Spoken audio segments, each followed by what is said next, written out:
Good morning, everyone, and welcome to this very special day and the dedication ceremony for the newly acquired Ceylon and Cabin Bluff tracks.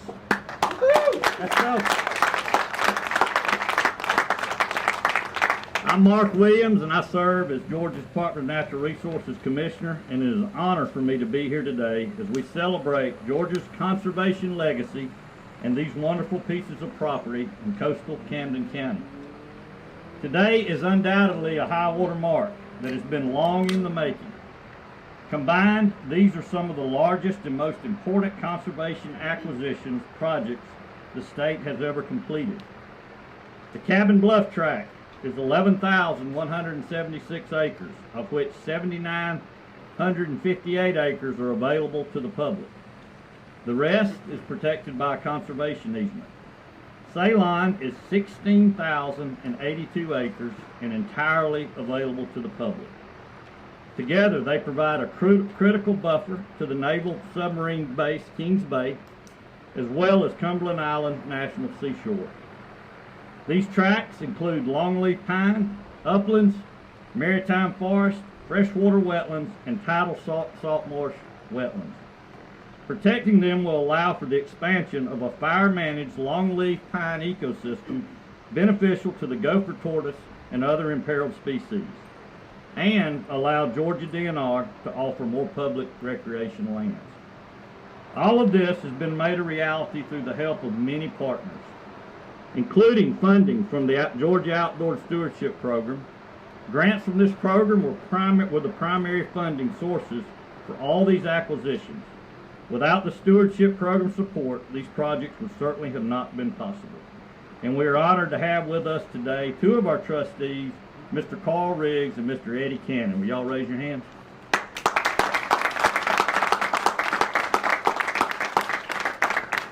I would now like to welcome and recognize many of our esteemed guests who have joined us today. First, a group of folks who love our natural resources just as much as you and me and support the department year-round. I want to thank our Board of Natural Resources and the board members that are here with us today. First, Mr. Bill Jones. Where you at, Bill? Mr. Randy Dellinger. Thank you, Randy. And Mr. Tim Lowe. Where you at, Tim? Thank you. Also, we have with us today our Georgia DNR Foundation Chairman, Mr. John DeAndre. Where you at, John? Board member Jen Taliber. Where you at, Jen?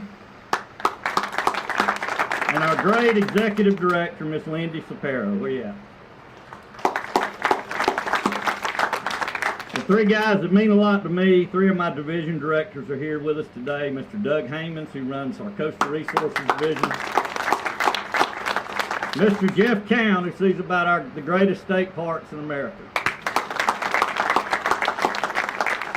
And Ted, of which this property will become some of his inventory, Ted Will, runs our wildlife resources.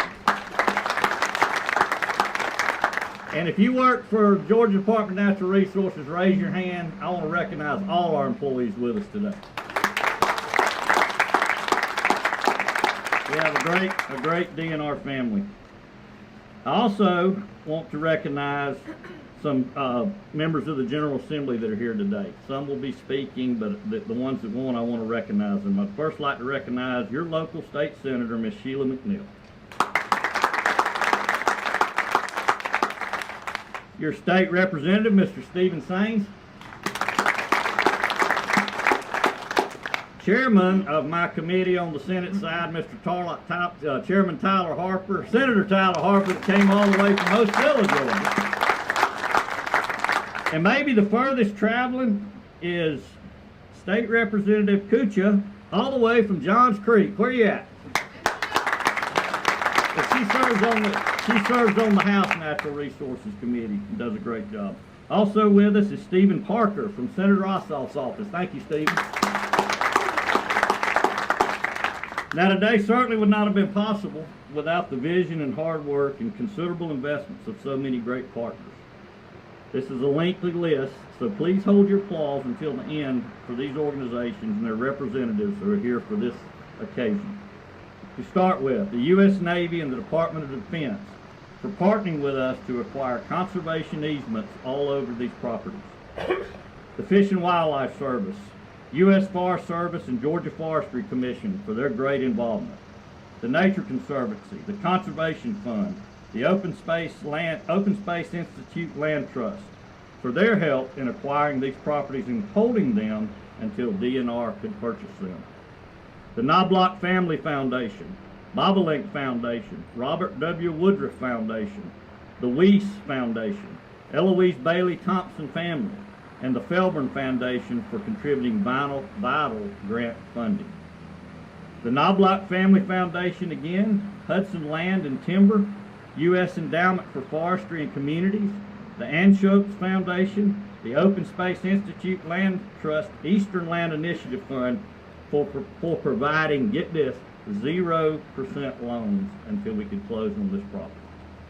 And the Church of 1122 for acquiring the private side of Cabin Bluff under a conservation easement co-held by the state and U.S. Navy. Let's all give those partners a big round of applause.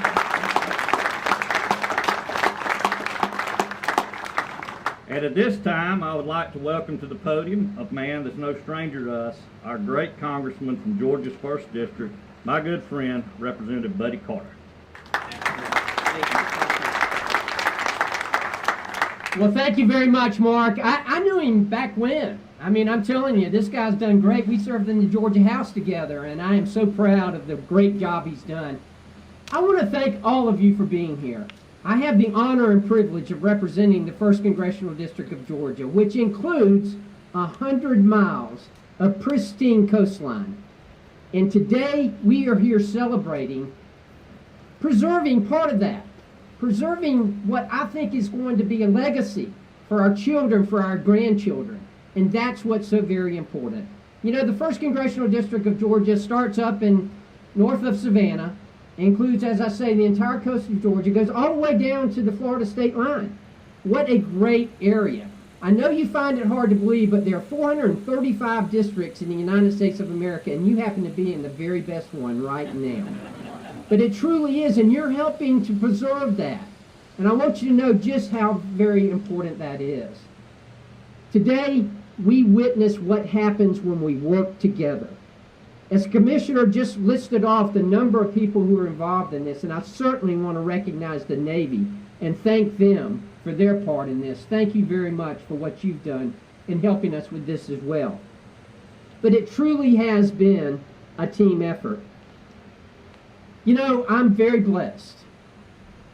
38 days ago, I lost my best friend and my hero. I lost my dad.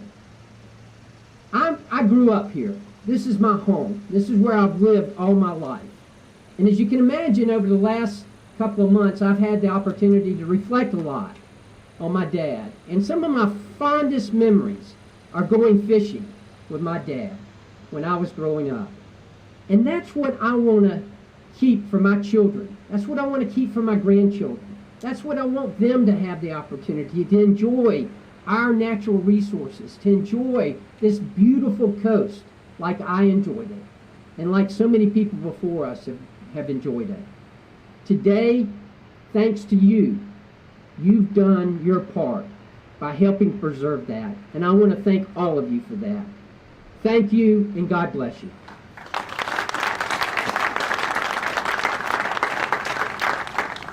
Thank you, Congressman Carter. Next, we have the state senator from District 3 and a great friend of DNR, Senator Sheila McNeil.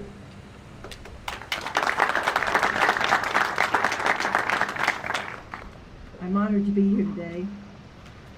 I never dreamed we would have such a good crowd, and I'm proud of that. Thank you so much for having me. I'm excited to be a part of this celebration. I've lived in Glenn County my entire life, but I've worked in Camden County for over 30 years. I'm learning so many new things that I didn't know about our area under this new job being senator. I understand that Ceylon Wildlife Management was recently added to the list of protected lands in Georgia. It has so much to offer with blackwater creeks, swamps, salt, marshes, and many different rare and protected species. And that Cabin Bluff Wildlife Management Area has been designated as the state wildlife management area, right? Okay. It is home to so many threatened and endangered species, and this land will also serve as a buffer to Kings Bay, makes it even more special. These beautiful wildlife areas will offer more outdoor opportunities to residents and visitors. It took several agencies to make this happen, but what these wildlife management areas will offer, not only to this committee, but to all Georgians, is priceless and should be protected again. Thank you for having me, and I look forward to serving in the next session coming up in January. Thank you. Thank you, Senator. Thank you, Senator, for those kind words and great words. I think every federal partner up here and every NGO with us today, and certainly state agencies would agree, nothing can happen unless you have complete cooperation from the county that you're doing it in. And so I'm very pleased to have and present our next speaker, who they have been a great partner with us, Chairman Blount from Camden County.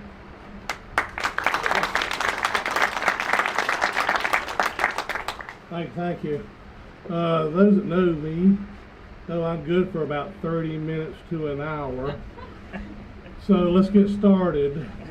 But out of respect for the weather, I would like to thank the DNR for having us here and putting this all together. I think this is a great example of what coming together and bringing things together can do. This is a massive project, and we are welcoming the DNR, and we look forward to working with them and their endeavors in the future with what this track does. And welcome and thank you.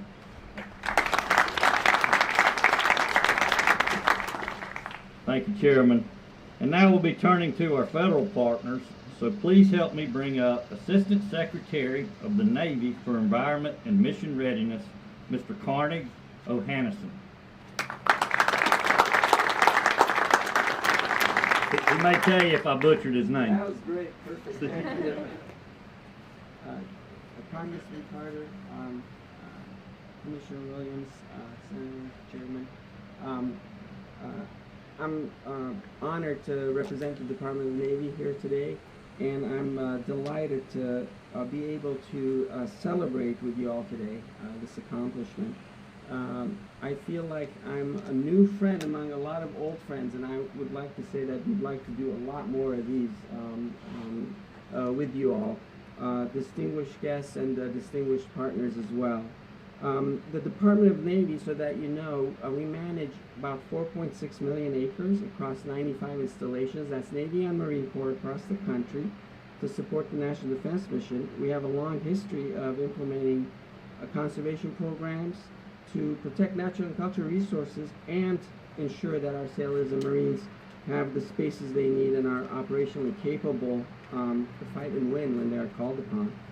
And this is becoming more challenging. We face increasing challenges from incompatible development, competition for land, air, and sea space, and urbanization, which is impacting species and their habitats. We are also experiencing the negative effects of climate change, the changing climate. As you are all keenly aware, addressing these cross-cutting challenges and protecting our shared resources takes a whole of community effort, and we cannot do this alone. Sustaining military readiness and being good environmental stewards rely on mutually beneficial partnerships, such as this one. Programs such as REPI and Sentinel Landscapes Partnership present significant opportunities for us to work collaboratively together on innovative solutions to solve our land use challenges. These partnerships provide synergies that simultaneously advance our environmental stewardship and mission readiness goals. The acquisition of the Cabin Bluff and Ceylon easements and funding for natural resources management represents a significant achievement and an impressive multi-year, multifaceted effort. The Department of the Navy is extremely proud to be a part of this partnership. We look forward to continuing this partnership so that we all may enjoy a high-quality environment for our country, our community, and our families. Again, thank you and congratulations on a tremendous accomplishment.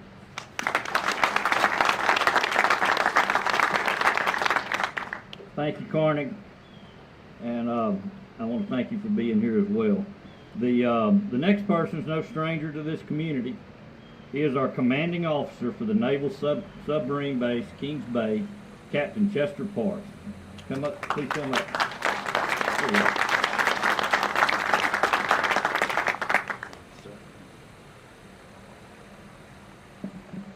All right. Good morning, distinguished guests and partners. I'm honored to be addressing you as Commanding Officer, Naval Submarine Base, Kings Bay. Naval Submarine Base, Kings Bay is well known with the great relationship that it maintains with the local community, the state of Georgia, and its many partners. I believe today's ceremony is a shining example of what great partnerships and strong relationships can accomplish. As most of you know, Subbase Kings Bay is home to all of our East Coast ballistic missile and guided missile submarines. Even now, Team Kings Bay is preparing for the delivery of the next generation of ballistic missile submarines, the Columbia class.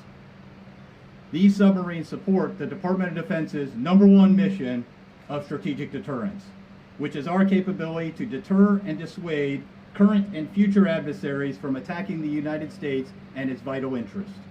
This is a mission we take very seriously. It is a joint effort between active duty and civilian members of Team Kings Bay. I also view the local community outside our gates as part of this team because we truly need and depend on the local community for us to succeed. Furthermore, our hardworking service members and civilians are members of the community too, with 75% of our personnel living in Camden County. The story of these tracts of land, Ceylon and Cabin Bluff, is a win-win for the Department of Defense and our conservation partners.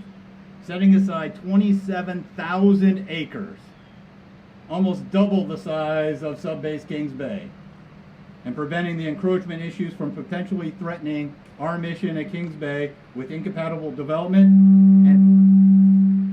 and being able to improve fire management, enhancing the installation resilience along the coast, and preserving the land for a number of endangered species and mitigating potential maritime and airspace operational conflicts. I'd like to recognize Mr. Russ Bird, my community planning liaison officer. Right. His contributions to today's event are immeasurable.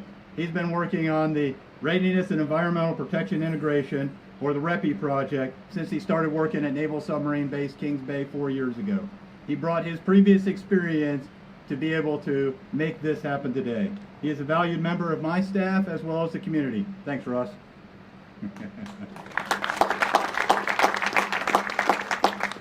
I want to thank our REPI partners who helped make today's achievement possible. Georgia Department of Natural Resources, the Nature Conservancy, the Conservation Fund, and Open Space Institute. Each of you played a key role in helping preserve this land and ultimately preserve Subbase Kings Bay well into the future. We'd like to thank all of you here today for your continued support and the opportunity to address you here today. Thank you.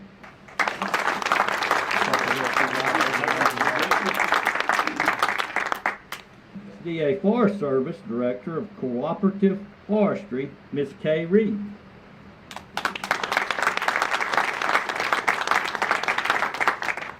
Thank you so much, and thank you for the invitation today to talk about the Forest Legacy Program, which is our program that was used to help acquire some of the land here today. So it was created in the 1990 Farm Bill, and it protects and conserves and forest land threatened by development. Through this program, state agencies work with partners and landowners to keep their forests as forests, enhance sustained forest management, support strong markets for forest products, enhance soil and water values, and protect biological diversity, recreation, wildlife habitat, and military defense. This is a highly competitive program, and it's funded with the Land Water Conservation Fund, which invests a small percentage of federal offshore drilling fees towards the conservation of important land, water, and recreation areas for all Americans. The passage of the Great American Outdoors Act provided permanent funding for this Land and Water Conservation Fund. In the past year, the southern region of the U.S. Forest Service Forest Legacy Program acquired over 40,000 acres, utilizing about $30 million in federal funding through this competitive grant program. for conservation easements and fee simple acquisitions in the 13 southern states. More than 348,000 acres have been conserved in the southern region through the Forest Legacy Program. Partners like you here today help match those funds at least 1-to-1. Those have leverage today totaling $353 million for the South. So key messages, Georgia has one of the oldest and most robust forest legacy programs in the country.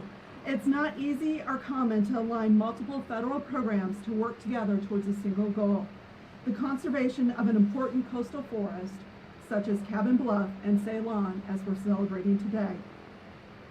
As we are witnessing Ceylon and Cabin Bluff's outstanding projects for the important economic, environmental, and social benefits they provide to people. Because of these conservation values and record-breaking closing times and key partnerships, when Georgia brings a project in front of our National Forest Legacy panel, the panel knows it's going to be good. In fact, Georgia is recognized nationally for assembling projects that consistently rank in the top 10 of the list submitted by the through the President's budget. Cabin Bluff ranked number 3 and Ceylon ranked number 1 in the competition with nearly all 50 states and territories. Congratulations. And if that wasn't enough, Georgia goes above and beyond with the leverage cost share matching funds. Georgia Forestry Commissioner Tim Lowry-Moore will provide these impressive numbers in his presentation. We rely on the states to build relationships with partners, landowners, and we recognize these projects would not be possible without the dedicated staff of the Georgia Forestry Commission and the Georgia Department of Natural Resources. We are grateful for your support and your commitment to keeping forest as forest. Let's continue working together to conserve our forest so that many may enjoy the benefits they provide well into the future. Thank you.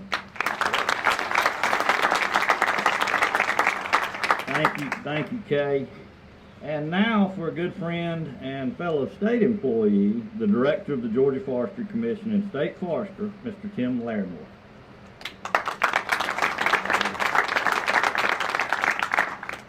Now, last time Commissioner Williams didn't call me friend, so I appreciate that. Thank you, Commissioner. Appreciate it. Kate, great report from you, and I'll just say that as the Forestry Commission, we could not do the work that we do in this state without the great support that we receive from Kay and the U.S. Forest Service, and thank you for that. And she said I would mention the numbers about Forest Legacy, and that's our role in this. We played a small part with a lot of great partners with the Georgia Department of Natural Resources, the Nature Conservancy, and the Conservation Fund, and the Open Space Institute, who you'll hear from a little bit later.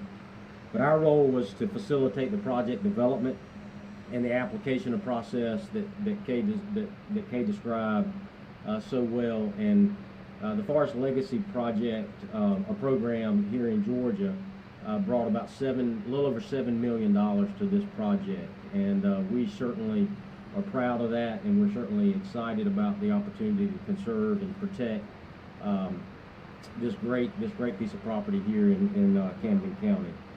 One thing I would like to acknowledge for the Forestry Commission, our Forest Legacy Program is managed by a friend to many of you guys that are here, by a gentleman named Buford Sanders. Buford was unable to be here today. He is expecting his first grandchild, and I believe it's at any minute. So we certainly miss Buford, but we want to recognize him for his ability. Name in Ceylon. Okay. There you go. Buford, I hope you heard that. But no, Buford is a great partner and has a great knack for creating partnerships. And I know he's a friend of many of you here, and y'all like to know that knowledge or have that. But, and I'll begin to wrap up with just acknowledging, as it's a great honor to represent the Georgia Forestry Commission and serve our state in this role. Georgia's a great place. It's a great state. We all know that. And I'm convinced that one of our greatest attributes in this state are our working forests. And what gets me really excited about this project here is that it's going to continue to be a working forest. And where we sit, Congressman, is this part of the region is this region that we sit in right here is the #1 fiber producing region in our state, and it arguably is the #1 fiber producing place in the world. And preserving working forests through projects like this and working with private landowners on a landscape scale to maintain a working forest is a great thing, and it's a great way to be considerate when we're talking about conservation on a large scale. The Ceylon and Cabin Bluff acquisitions are a great footprint and of rare maritime forest land along our coastline, but equally important for all of us that are here and for this community. They will ensure that productive forestry and wildlife conservation will continue into the future, both providing economic and the environmental benefits that all of us as Georgians have grown to enjoy. So again, congratulations to all of the partners that are here on a great job, and just thank you for allowing us to be here and be a part of this great success.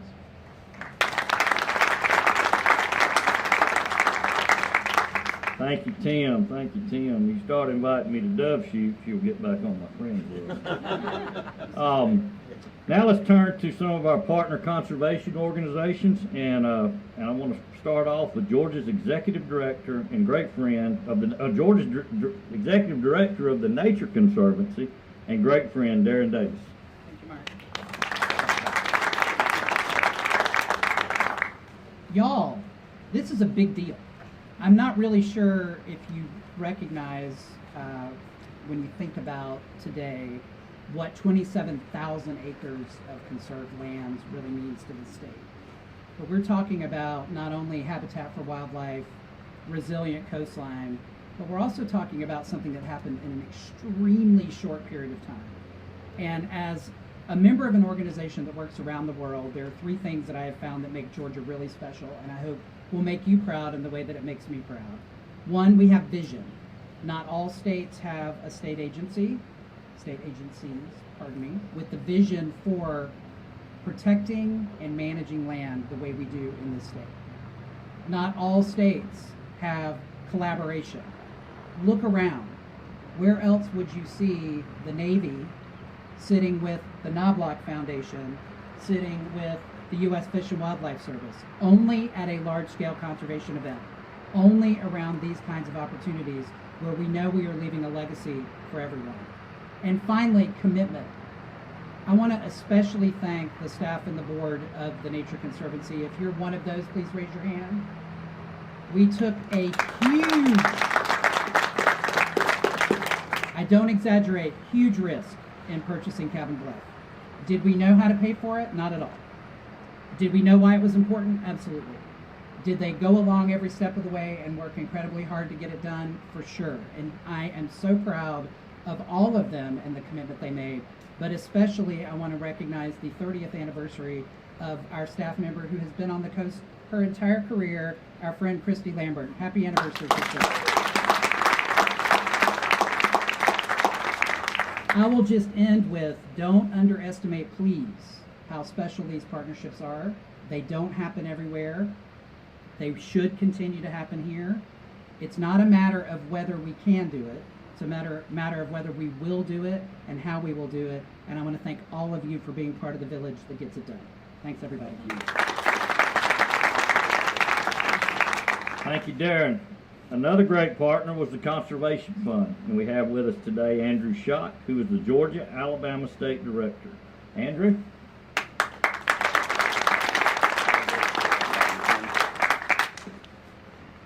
Apparently I didn't invite him to any dove hunts either. He's my friend.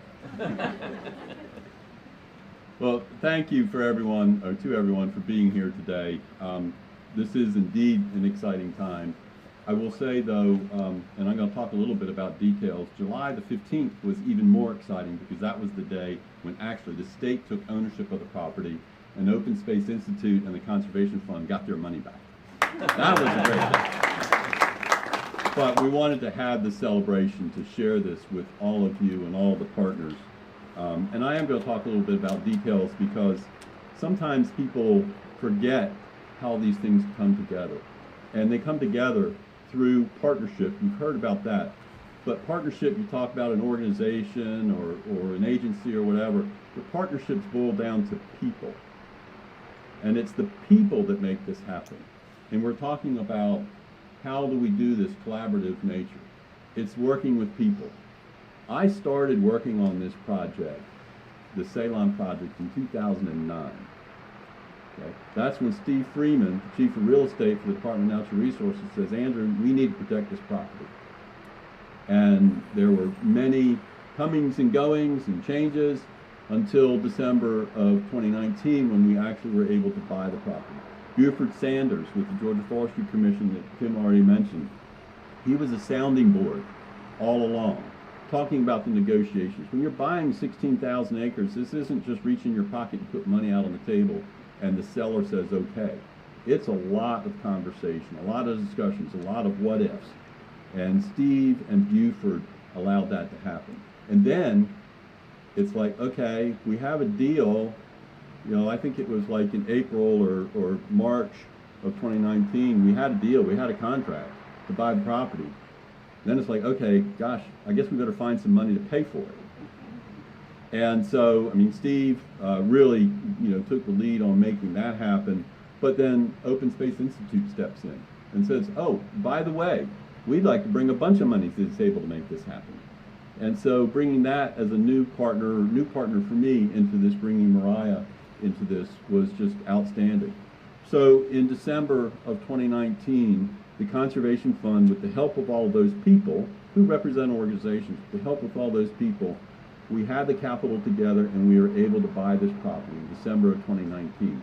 Immediately, within minutes actually, of us buying the entire property, we sold almost half of it to the Open Space Institute. That was how we were able to get some of that capital back, and they were able to bring their capital to the table. And so now, Mariah and myself and Steve work together for the next 3 years to make sure that all the other pieces came together. And again, Steve's the ramrod on all this, and Jason Lee, who was instrumental in putting this event together, was extremely instrumental in making all the money come to this project. So when you buy land, you've got to have the money to buy it. And then, now we own it, the two of us, two of our organizations own it. Now we got to get our money back so we can do it again. And that's where most of all of you represent organizations that made that happen, one way or the other. And I think everybody's been named once at least, so I'm not going to go through that. But it's just a critical partnership we have, and it's the individuals. I mean, Eleanor, with the Knobloch Family Foundation, I mean, her foundation brought a lot of money to the table to make this happen, and she was part of these conversations that Steve and I and Mariah had, because they had a vested interest in this. I mean, this is just a unique way of doing things. And as a result, because the Nature Conservancy did the same thing on their acquisition of Cabin Bluff, that's why we have 27,000 acres protected.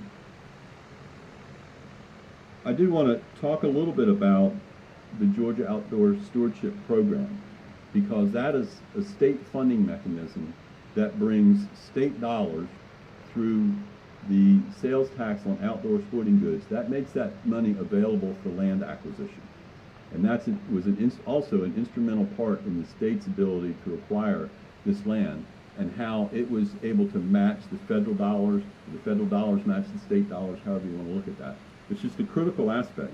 And it was envisioned when the legislature put this together and when the citizens voted on it, that it was these types of properties, big, bold, conservation initiative properties, that would be part of the Georgia Outdoor Stewardship Program. And I challenge you, what's the next big, bold project here in Georgia? Thank you. Thank you, Andrew. Thank you for those words. And next we have, this will be wrapping up our speakers, is Miss Mariah Whitehead, and she is with the Open Space Institute. Mariah? Thank you guys so much. What an honor to be here today. We're sort of the new kids on the block, Open Space Institute, and it really is such a privilege. Back in 2018, I got a call from one of my friends at the Georgia chapter of the Nature Conservancy inviting my organization, Open Space Institute, into coastal Georgia as a new conservation partner on the Cabin Bluff project. 3.5 years, about 4 projects, and 30,000 acres later, OSI is a committed member of this community, and we are so very excited to be here. It really has been an honor and a humbling experience to work alongside some of the other folks sitting up here today. Georgia's conservation community, really quarterbacked by Georgia DNR, really quarterbacked by Steve Friedman, is a national leader.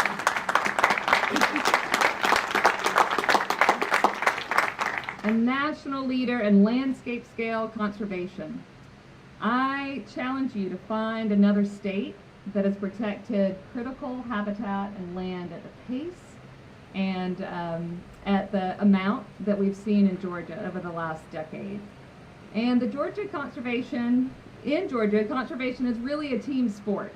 And that's what these 2 projects were all about. So nearly 27,000 acres of critical coastal habitat was certainly a game for the All-Stars. The scale of these projects required an entrepreneurial spirit, and as Darren said, an appetite for risk from those conservation NGOs that were willing to take title to these properties and hold them.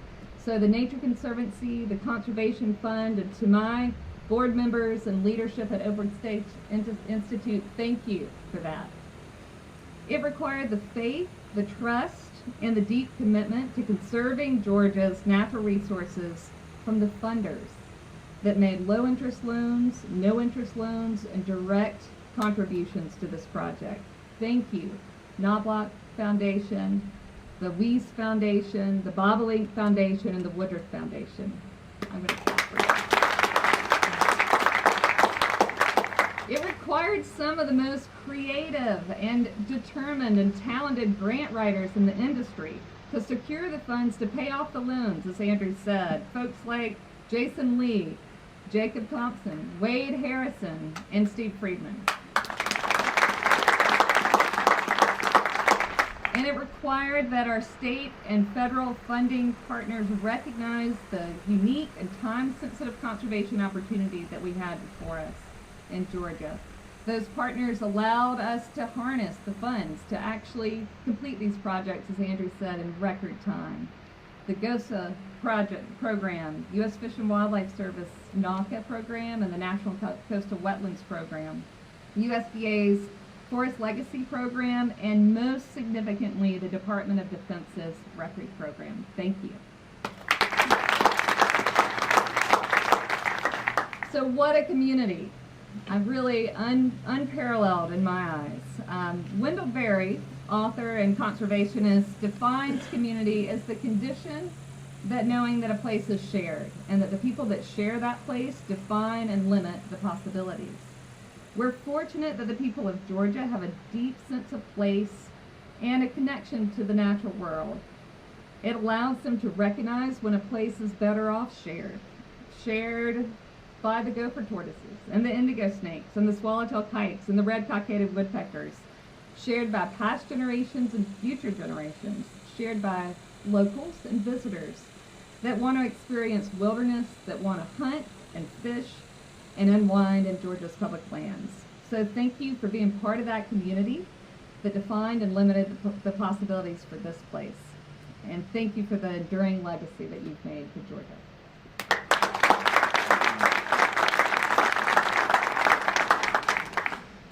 Well, that wraps up our speakers, but and Andrew and Mariah certainly mentioned his name, but last but not least, I too want to recognize Steve Friedman for his hard work. If you can imagine buying a house and dealing with one lender, how hard that is, try buying a piece of land and dealing with about 30. And he's been with this thing from start to finish, since Andrew mentioned, since 2009. I get up here and talk and introduce folks, but Steve's the one that brought this across the finish line. Steve, will you stand so we can recognize you?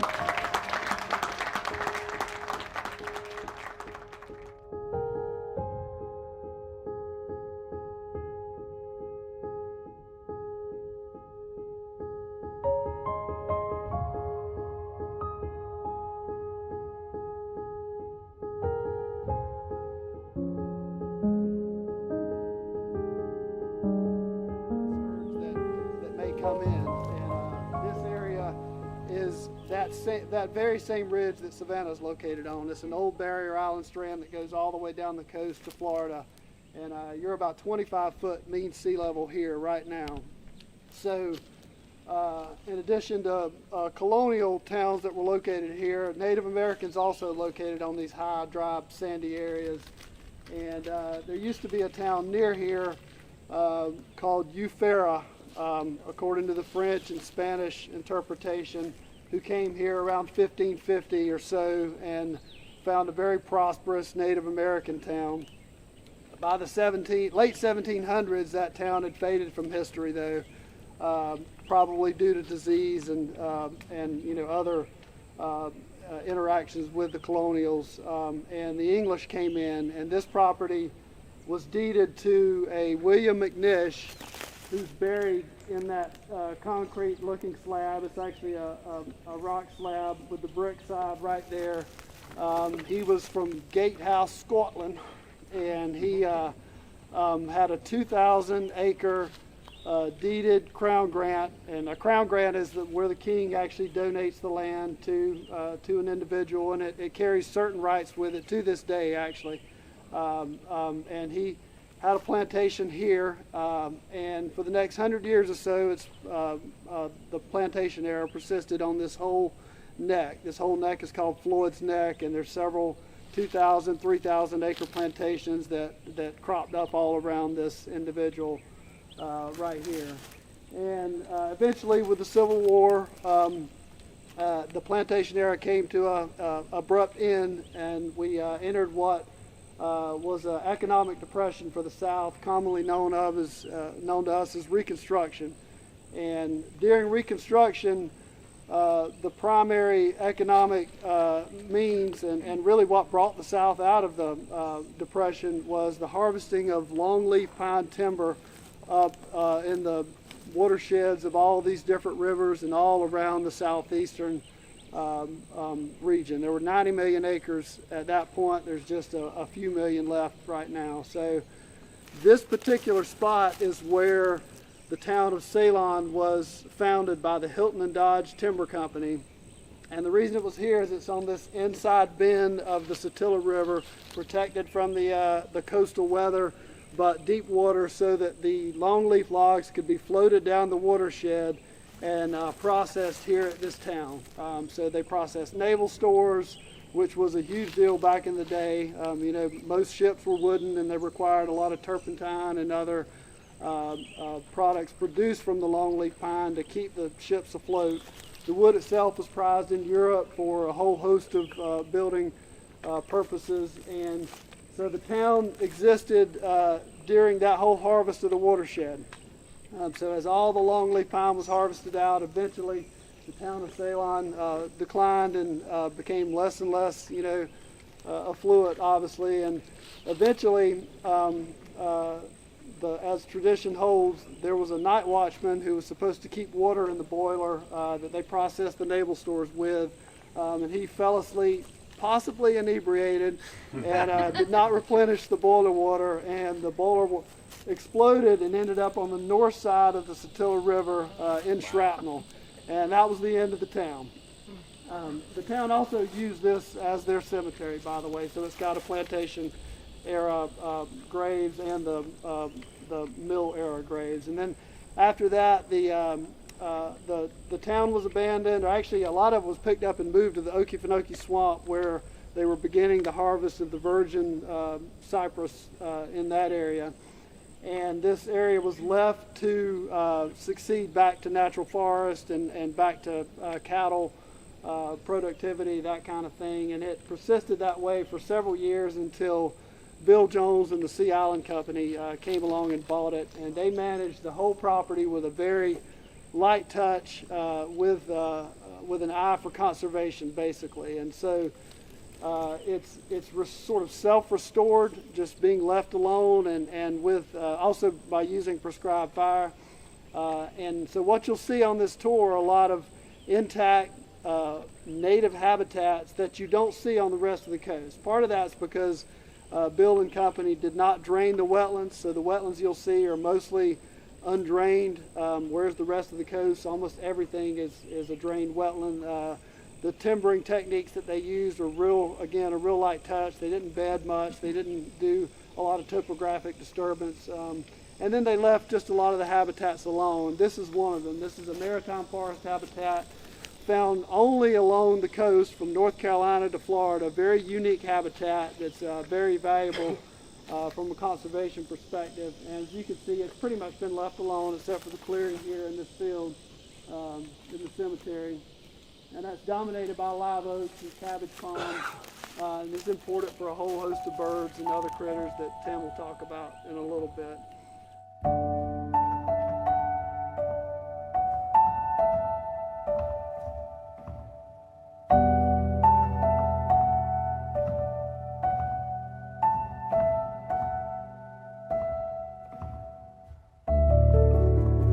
One thing that makes this unique is the fact that we have these old longleaf, which are very scattered on the coast. Because of logging, there's very few areas where you have those and their unique value.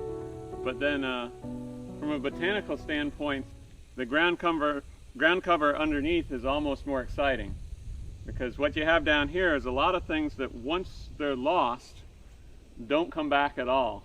These longleaf, if a hurricane came through here next year and knocked down 90% of them, they would eventually regrow. But once land has been farmed or the ground has otherwise been disturbed to the point where this species right here, the wiregrass, that's the dominant grass you see, once that's wiped out, it pretty much doesn't come back. The seed's not blown in on the wind, it's not carried by animals.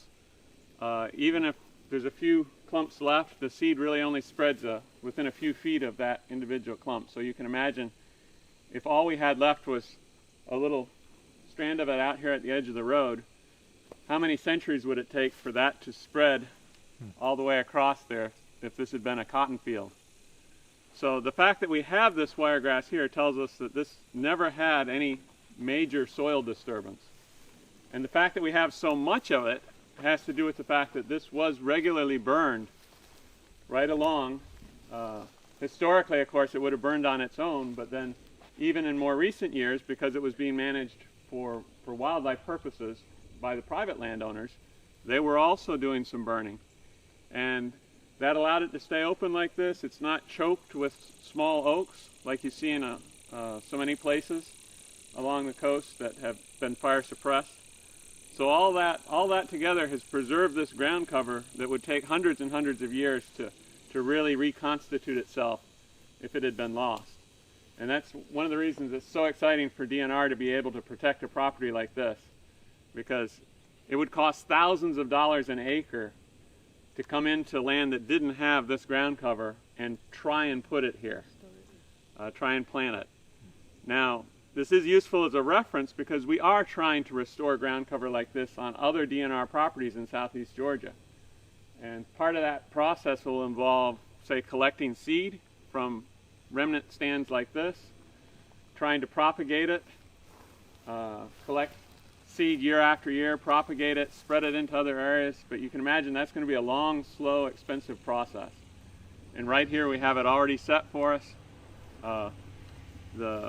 The diversity of ground cover like this, I don't know that any specific botanical study has been done on this particular stand, but in areas similar to this, it's not uncommon for several hundred species of plants to be found within, the area that you can see here. And I would be very surprised if there were less than several hundred, if a botanist were to go out here and really do a thorough search. So in between these clumps of wiregrass, you have all kinds of things. And then that all ties back into the wildlife value. This property has, our estimate is just around 3,000 gopher tortoises, which makes it one of the largest protected populations in the state of Georgia. And what makes that possible, more than anything, is the abundance of sunlight and food here. Plenty of sun coming down through this longleaf pine crown. And then on the ground, of course, a tortoise can't get at any food higher than about this high off the ground. And imagine a little hatchling tortoise that comes out of the egg about 5 centimeters long. He can't get at any food that's higher than about that high off the ground. So if all you've got is tall shrubs and trees, they have to do a lot of walking to feed. But a little baby tortoise in a habitat like this might not have to move more than a few feet from his little tiny burrow to find all the food he needs. And so he's got a very good prospect of living to be an adult tortoise. And that's why we have 3,000 tortoises on a property like this. And there's a huge variety. You have legumes here of various kinds. You have some composite flowers like ironweed that are just starting to bloom. If you're able to come out here in about October, early October through about early November, you'll, especially in areas that were burned, you'll see an abundance of wildflowers blooming at that time of year, and a little later in the fall. And then again in the spring, especially in the wetter areas, we're on a dry patch here, but another nice feature of this is it has some very nice intact seasonal wetlands embedded out here. So as you get close to those, you start to get carnivorous plants, pitcher plants, butterworts, things like that, and orchids that will bloom in the springtime. So year-round, this is a great place for anyone that wants to come out and just see what probably a vast amount of the Georgia coast looked like 200 or 300 years ago. This is about as good an example as you could get, as close as you could get to getting in a time machine and going back to the year 16 or 17 something and coming to coastal Georgia. And one other thing that the matrix of upland and lowland allows us to have is wildlife that requires both. So for instance, the gopher frog, gopher tortoises only need good, well-maintained upland habitat, but a gopher frog lives in the uplands, but then goes and breeds in a seasonal pond that has to dry out periodically so it doesn't have large carnivorous fish in it. And this property has one of the best populations of gopher frogs that we know of in the state, specifically because it has that mix of these well-preserved intact uplands with the seasonal ponds that were never drained, as Jason had mentioned before. So it's a really special place, and it's open to the public now. You're all welcome to come back anytime and walk around and see what you can find, because we haven't even found everything that is out here yet. That's right. You all have heard a lot about some of the rare species that are already here, the gopher tortoises, indigo snakes, ground cover. The most exciting thing for me about this property is more aspirational, is what could be here.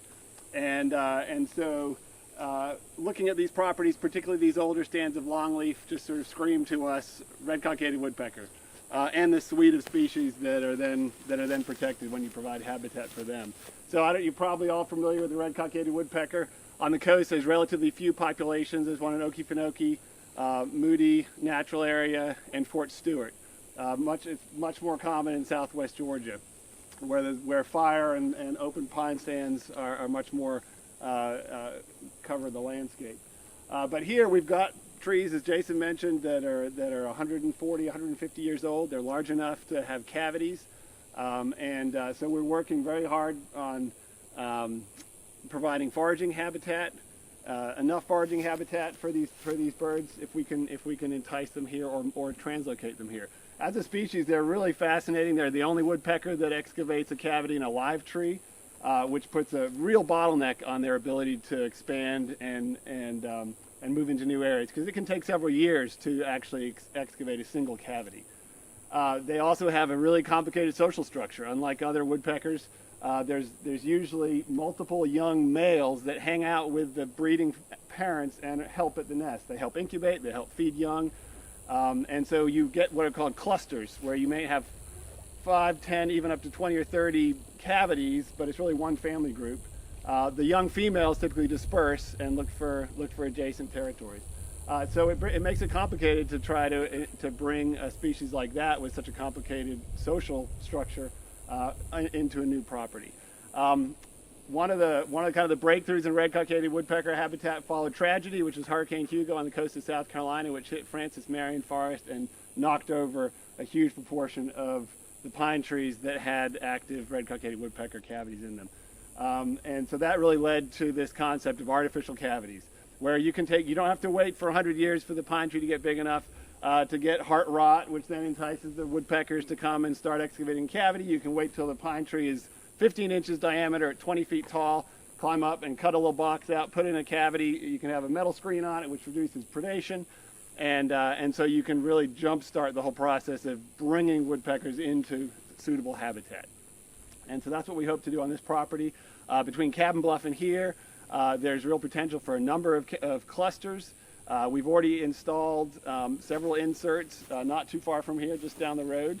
And a lot of the management work going on now, certainly in the upland, is basically trying to open the pine understories.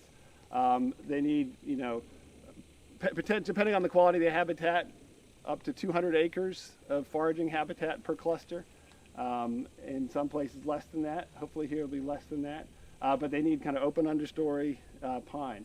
And so that's a lot of the management here that I think you'll be talking about. Some of the clearing of the understory is trying to get these forests back to where we can burn them regularly and keep them in this more open ground cover state. The additional benefit of that is that we're also improving habitat for a lot of other essentially grassland species. You think of this habitat from a bird perspective, it's really a grassland. And so Bachman sparrows, which are a conservation priority species on our swap list, absolutely thrive in this open grassy understory in longleaf pine. Cabin Bluff is covered up with Bachman sparrows. A few years of fire on the ground here, and we expect them to be the same here. Other grassland species that southeastern kestrel, prairie warbler, field sparrow, on and on, wintering Henslow sparrow, a number of species they're not threatened or endangered at this point, but are certainly on everyone's conservation radar, that we can kind of get out ahead of it and provide suitable habitat here. So that's kind of my and many people's aspiration for this property, is that we'll in a few years hear the squeaking calls of red-cockaded woodpecker as they work through the pine trees.